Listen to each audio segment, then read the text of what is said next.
Salut à tous, c'est la Team Exceed. Bienvenue pour notre deuxième partie du débat Fun versus Meta numéro 3. On avait fait à peu près un quart d'heure, voire plus de vidéos dans la première partie. Donc là, c'est la suite. On était en train de parler du fait de faire des tournois essentiellement en fun. Et j'allais donner la parole à Synchro. J'ai un peu dérivé sur les YCS par rapport à ce qu'avait dit Pro Yu-Gi-Oh dans la vidéo précédente. En fait, ce qu'il disait, c'était que c'était pas forcément possible de faire un tournoi fun au niveau YCS, donc au niveau mondial ou même d'un pays. Moi, ce que je voulais dire, en fait, c'était pas vraiment sur les tournois fun, justement, c'était sur les YCS, et un peu pour dire que, en fait, s'il y a une méta, c'est parce que, comme le disait le prof d'histoire du lycée, la mondialisation, quoi. Par exemple, s'il se passe au YCS de Pittsburgh, pour peu qu'il y ait un YCS là-bas, on va avoir les mêmes choses qui vont arriver chez nous avec quelques variantes qui peuvent varier de 3-4 cartes sur l'ensemble du deck pour les deux premiers de deux YCS différents avec deux personnes différentes. Donc ça, c'est parce que les gens, tout simplement, se donnent plus forcément la peine de construire les decks et bon, on peut pas vraiment les blâmer puisque de toute manière c'est le même archétype, du coup au final la version la plus optimale du deck sera exactement la même. Donc en fait si on voulait faire des tournois fun, il faudrait en fait qu'on ne divulgue plus les decklists. Enfin, je veux dire, ça serait presque ça qu'il faudrait faire parce que sinon il y aurait forcément quelqu'un pour prendre une decklist et pour essayer de l'améliorer un tout petit peu. C'est-à-dire changer de carte et pour gagner l'YCS d'après, et du coup tout le monde limiterait. Voilà. Je suis totalement sur ce point-là d'accord avec toi, hein. Mais après justement, c'est là que au final mon idée intervient, c'est que là tout le monde actuellement copie les mêmes decks parce qu'il n'y en a que deux ou trois qui sont entre guillemets viables, les decks méta.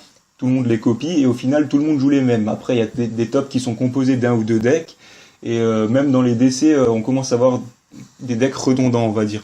Et s'il y avait plus de decks tout simplement à jouables, pas forcément tous les archétypes possibles, hein, mais s'il y en avait plus, pour moi ce serait bien mieux, plus intéressant et ça apporterait plein de cash à Konami. Donc là il y a Synchro qui voulait reparler, mais vu qu'il y a The Pro Yu-Gi-Oh qui veut parler aussi, on va quand même lui donner la parole. Alors moi personnellement je trouve ça plutôt normal que les decks méta soient les plus forts parce que c'est tout simplement les plus chers. Et vu que c'est les plus chers, les gens ne vont pas payer pour un deck moins fort, vous voyez ce que je veux dire? Oui. Donc moi je trouve ça plutôt normal, hein. Après comme j'ai dit, ils sont pas non plus imbattables. D'où une autre idée que j'avais lancée, c'est déjà plus égaliser les decks en donnant plus de support à plus de decks et aussi en changeant la politique de construction des banlists et en la ramenant un peu plus comme avant, c'est-à-dire de pas favoriser le méta dans les banlists, mais plus d'égaliser tout simplement. Et là, il y a Synchro qui voulait parler, donc je vais lui donner la parole. En fait, ça tombe bien que tu parles de banlist et de leur construction, parce que je voulais justement parler de ça.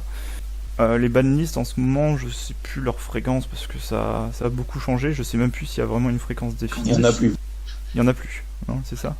Oui, donc voilà, donc ça c'est pas franchement si mal, mais on pourrait imaginer de dire qu'il faudrait plus de banlists pour que ça change plus rapidement et pour pas qu'il y ait établissement d'un certain deck au sommet comme il y a pu y avoir les Dragon Ruler pendant un an ou plus, je sais plus.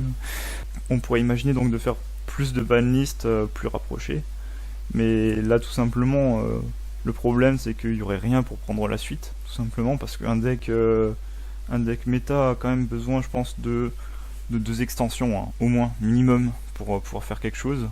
Enfin, les Necrolos, tout est sorti en même temps, mais la plupart des boosters normaux ne permettent pas vraiment de faire un deck méta en un seul coup. Parce que, en ce moment, je sais pas ce qu'il y a en méta, mais je pense que les performages de Arc 5 pourraient peut-être arriver à faire quelque chose avec les magiciens. Je sais pas si c'est le cas. Moi je ne suis plus trop. Mais en tout cas, je pense que si on fait des banlists trop rapprochés, on pourra pas arriver à avoir quelque chose de joli, on va dire, en YCS. Ce sera plus le chaos qu'autre chose. Du coup, au final, on peut pas utiliser le rapprochement de banlist pour faire un jeu plus fun. Du coup, je sais pas s'il y en a qui ont d'autres idées. Bah, en fait, le truc, c'est que dans ton intervention là, c'est que tu as posé un problème et tu l'as résolu toi-même.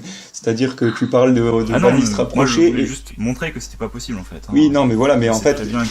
je sais pas si tu pensais que j'ai parlé de bannistes rapprochés, mais c'est pas de ça que je parlais en fait. Non, c'était juste pour dire, pour rappeler que c'est pas possible, parce que ça serait une solution à laquelle on pourrait penser. D'accord, mais sur ce point, je suis tout à fait d'accord avec toi, pardon. Parce que d'accord avec moi, c'est un peu logique. Ouais, donc pour moi, l'idée serait vraiment de changer la politique de bannistes, parce qu'en plus, il y a des trucs marrants qui se passent maintenant, c'est que les bannistes, habituellement, sont tellement en train d'avantager les decks méta que sur la dernière banlist, en se baladant sur les forums, tu trouves des gens qui se plaignent. Oh là là, tous mes decks méta ont été touchés, quel scandale. Bah, au bout d'un moment, faut bien que ça arrive, hein, je suis désolé. Les mecs qui se plaignent comme ça, je trouve ça un peu what the fuck. De jouer un deck méta. Je pense aussi c'est par rapport au prix. Tout simplement, c'est le mec qui a mis un blindé d'argent dedans. Et... Ouais, mais au bout d'un moment, faut savoir ce qu'on veut. Soit on joue méta, et dans ce cas-là, on change souvent de deck et on dépense souvent, soit on joue pas méta. C'est encore un autre débat, ça. Mais il y a Aporia qui voulait parler depuis longtemps, je pense. Ça fait en plus longtemps qu'il a pas parlé, donc on va lui donner la parole. Je voulais revenir en fait sur la banlist. Je trouvais une chose qui était vraiment dommage, c'est que effectivement tu parlais des banlists avant, qui étaient bien parce qu'elles permettaient de réguler les decks méta, de façon à ce que les decks un peu outsiders puissent justement plus ou moins rivaliser. Et ça c'était cool, c'était vraiment génial. Mais par contre, ce que j'ai... Après, moi, c'est mon avis. Ce que je trouve maintenant aux bannistes, ce que je trouve vraiment dommage aux bannistes, c'est qu'elles sont beaucoup trop faites pour vendre des decks. Oui, mais ça, à la limite, c'est normal. Ça, à la limite, c'est normal. Ouais, mais c'est pour vendre des decks méta. Par exemple, en fait, juste un exemple, mais tout con, c'est que les Teen Box 2015 sont sortis. Donc, il y avait dedans du Shadow, du Satel, enfin, plein de trucs... intéressant pour les mecs qui voulaient se construire des decks méta et qui n'avaient pas pu se le faire avant.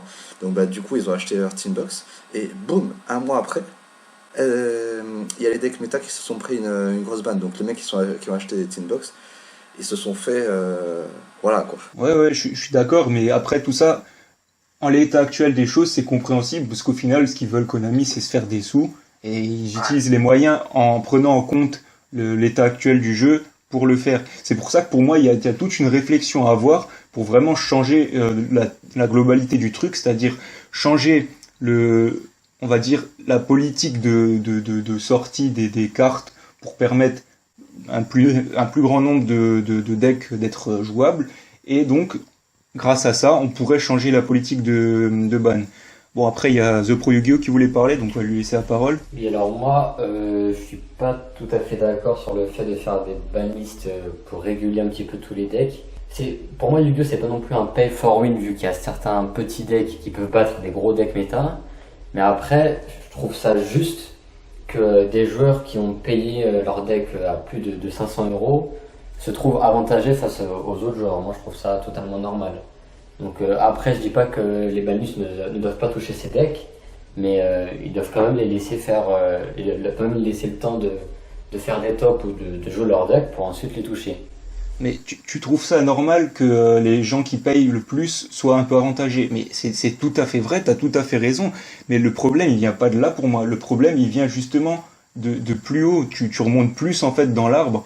C'est juste le fait en fait de faire payer des gens plus cher certaines cartes qui est pour moi problématique. Bon, je vais encore me répéter. Certaines cartes de l'archétype. D'un archétype en particulier ou de... Non, mais enfin, par exemple, le deck Necrose était très cher. Oui. Il était très fort, donc c'est normal, c'est comme n'importe quel deck. Voilà, et bien tout simplement, là on est remonté au problème, c'est que le deck était très fort.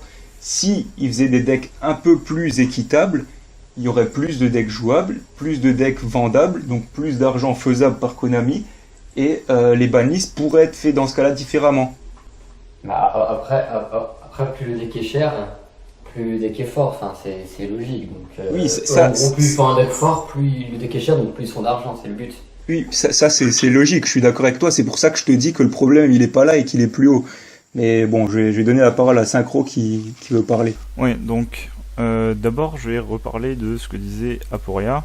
c'est-à-dire la Teambox et la banlist qui l'a suivi. Je sais pas si vous avez encore cette impression-là, mais moi je me souviens que à l'époque où je faisais, c'était quoi, Magidols, moi en fait ce que j'attendais c'était une banlist sur Imagidols parce que je savais que ce soit avant ou après la banlist, il y aurait des rééditions pour ce deck.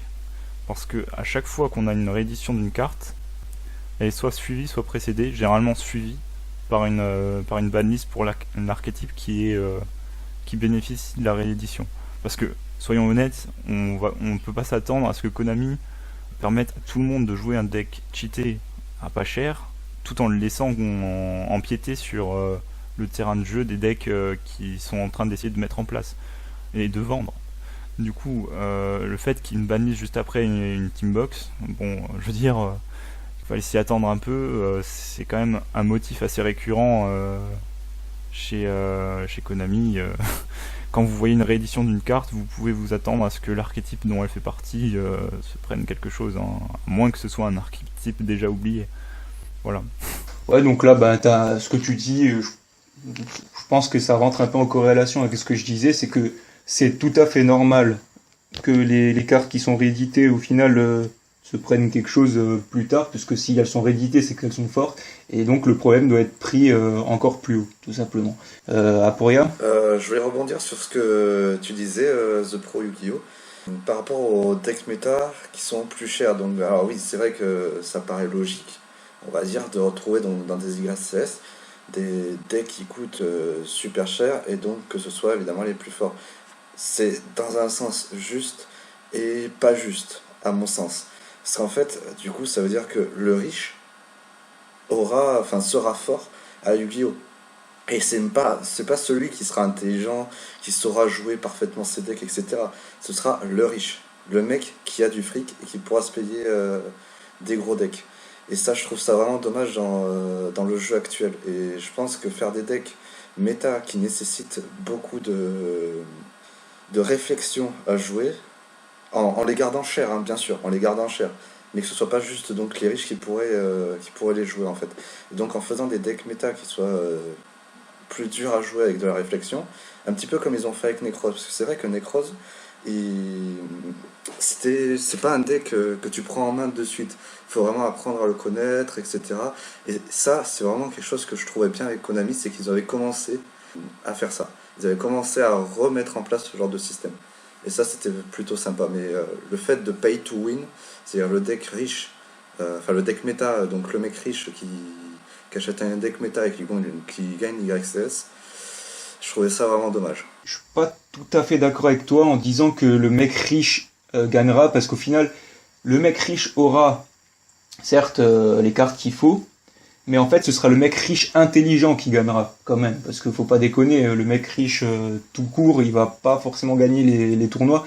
Même actuellement, ceux qui gagnent les grands tournois, c'est ceux qui ont fait leur deck méta, avec leur archétype méta, d'une façon dont les autres n'ont pas pensé en fait. Donc il y a quand même un petit bémol à ajouter là-dessus, à mon sens. Ouais, c'est vrai, t'as pas tort là-dessus. Donc si vous voulez voir la suite du débat Fun versus Méta numéro 3, regardez la vidéo suivante.